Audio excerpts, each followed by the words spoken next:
The White Lady on the Path. In a small farming community where I spent my second year of high school, my sister Irene and I were always seeking thrilling adventures. Our neighborhood was close-knit, but most of the residents worked full-time jobs and were rarely home during weekdays. Across the dirt road lived a family with 4 children ranging from the youngest of 5 years old to the eldest, who was also in the second year of high school just like me. During that time it was still safe to explore and wander at night, and we eagerly awaited the weekends to embark on bike rides through the nearby industrial area. The remnants of old buildings provided an exciting site for our explorations. However, one evening my father returned home late from work and recounted a chilling tale. He claimed to have witnessed a lady dressed in white walking on the path leading from the farm dam to the pump house. As he turned into our driveway and looked back once again, she vanished into thin air. Naturally, as children, we dismissed my father's story as an attempt to discourage us from venturing outside late at night. We thought that if we shared this tale with our neighbors' children, they too would laugh it off.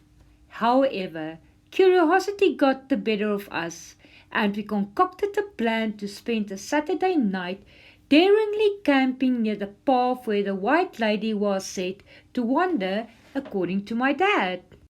Behind our home stood an old disgusted cement doghouse which was spacious enough to accommodate a few children if we really need to use it. So, when Saturday arrived, Irene and I snuck out through our bedroom window, each clutching our sleeping bags.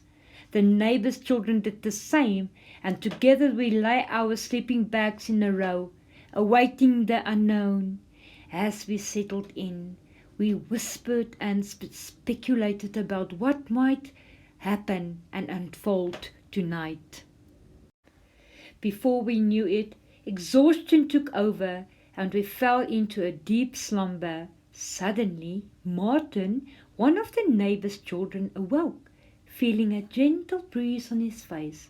Martin stirred us with a whispered urgency, and as our eyes adjusted to the darkness, we saw her, the White Lady, gliding above the path, drawing closer and closer to our man-made camp.